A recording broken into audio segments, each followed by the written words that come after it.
everyone, and welcome to episode 55 of the Montrose and Highland Railroad. Thank you for joining me today. I hope I find you all well. Today I'm going to do something a little bit different. I've got some scenery which I've done, which I'm going to show you. But somebody sent me a message, which at first I was a bit confused about, but the more I think about it, the more I think that the person who messaged me actually does make valid points. I mean, we all know that model railroading is probably the best hobby in the world right now. We learn all sorts of new things, new skills, new ideas, make new friends, but the person that messaged me actually spoke to me with what he had to say. Sometimes he just couldn't be bothered to go and run trains or do anything on his layout, and that got me to thinking that sometimes I'm the same. I don't always want to come and play trains or do anything new for the layout, and I started thinking what sorts of things put me off coming to my layout or getting involved with my railroad, and I came up with 5 main things. The first one, and probably the one that I hate the most, is poor running locomotives. You shouldn't need to put lubrication in the locos in this day and age. Sometimes it has to be done, but not often. More likely it's trucks out of alignment, or wheels out of alignment, or even more likely is that the wheels are dirty or the track's dirty, and there's nothing else for it but to get out the track cleaning materials or the wheel cleaning materials and get to work. There's nothing quite like seeing your loco running nicely though after you've finished cleaning the wheels or the track. The second thing is plastic rail joiners. I absolutely hate the things. Now, I use Pico track and Pico turnouts, and the ones I use are Electrofrogs. This is an Electrofrog, for those of you who don't know, and this part of the frog here is always live.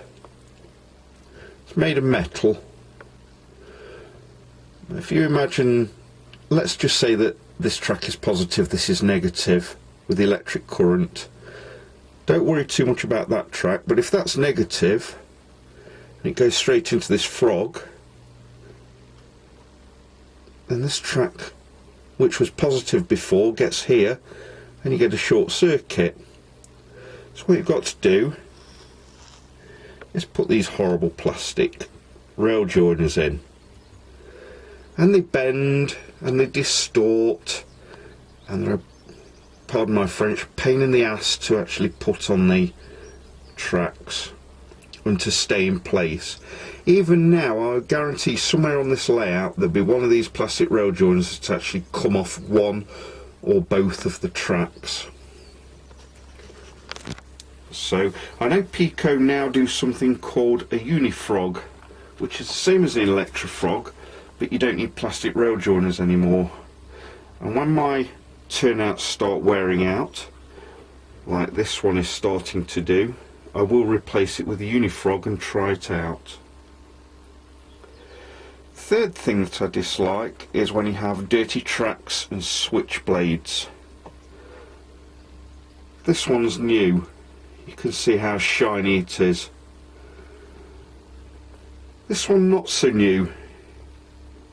You can see the switchblades are tarnished on there, need cleaning.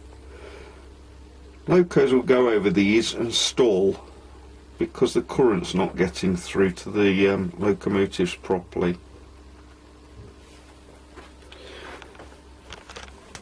The fourth thing that I dislike are unexpected derailments.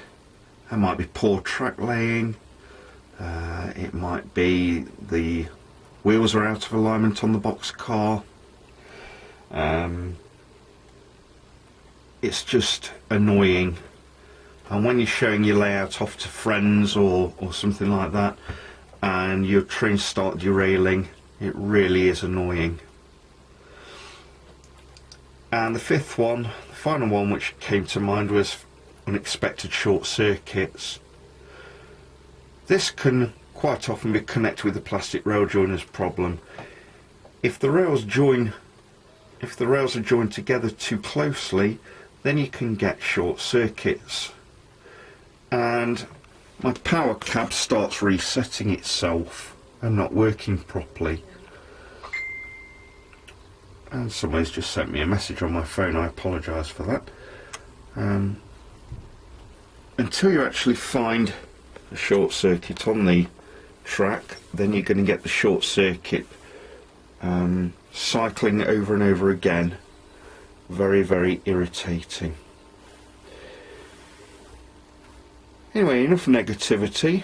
I just wanted to answer my friend's question, who asked me what it was that sometimes puts him off running his model railroad and what put me off running my model railroad. He had similar ideas to me, so perhaps if you have any ideas, things that go wrong with your railroad, drop me a line and let me know. Let's take a look at the new scenery. The first thing to show you is that I've refurbished Stream and Forest. This is an excellent Walther's kit, probably my favourite of all of them. I still have a little bit of stonework just here which needs replacing, which I haven't got around to doing yet. But I've put it back together again, glued all the windows and the doors back in, and it looks as good as it ever did, I think. I also used some milliput, which is modelling clay, to help to hide gaps in the roof on Dat's Pizza. But the main scenery that I've done,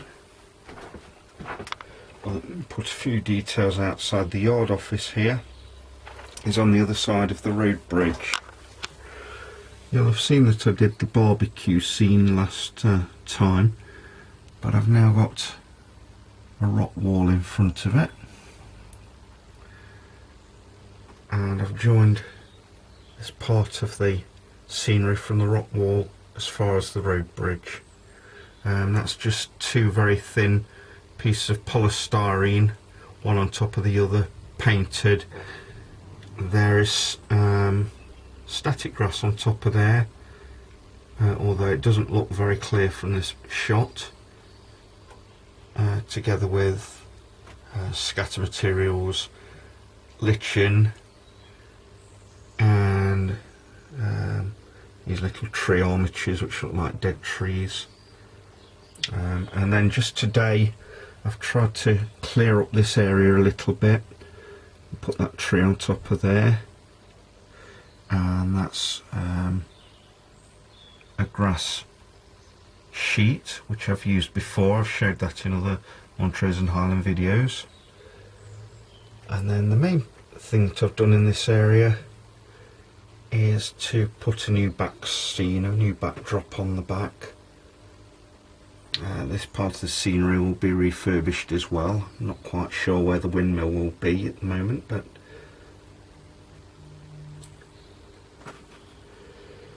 I'm quite pleased with it. There are some aspects of the backdrop which I'm not happy with, but as with the other backdrop at Blue Haven, I will do some more work on this and try and hide it, blend it into the scenery a lot better. And I go as far as the church at Cherry Valley.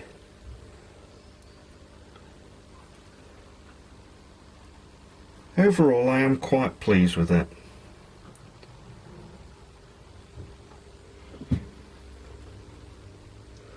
These trees here now blend in with the trees along the original backdrop along here. So yes, as I say, I'm quite pleased with that. My next job is to carry on with this area here, refurbish this bit of ground in front of the backdrop as far as the hobo camp, and then put static grass or other different types of material over the top. So the battery's not staying there, don't worry about that. It's just helping to hold the grass mat down while it's gluing.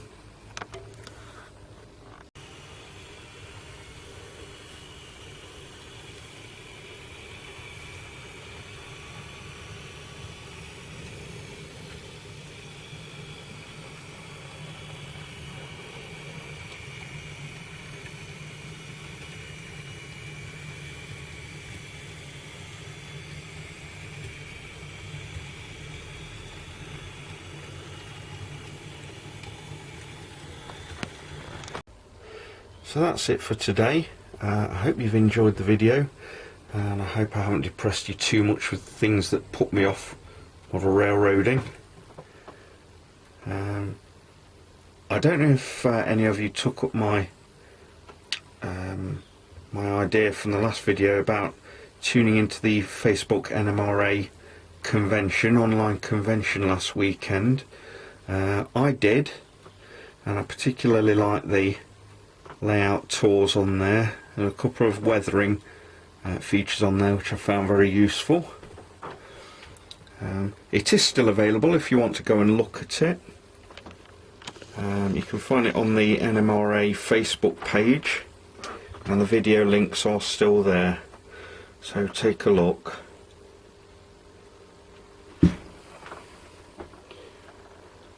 As I say, that's it for this this episode, number 55 in the can.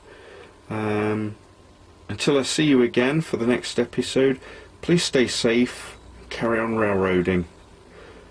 If you like this video, give me a thumbs up and leave a comment, particularly if you have a comment with regard to what puts you off model railroading and keeps you away from your layout for a time, because the chances are that might be something which applies to other people as well. If you're interested in my channel, then please consider subscribing.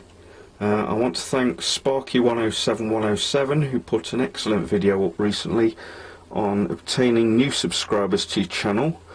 To me, subscribers aren't the be all and end all, but it certainly shows that I am producing videos which people like, if I'm getting a lot of subscribers. Not quite sure why that McDonald's coffee stirrer is there, so we'll remove that. Anyway, that's it for this time. Stay safe, and I'll see you for the next video. Bye for now.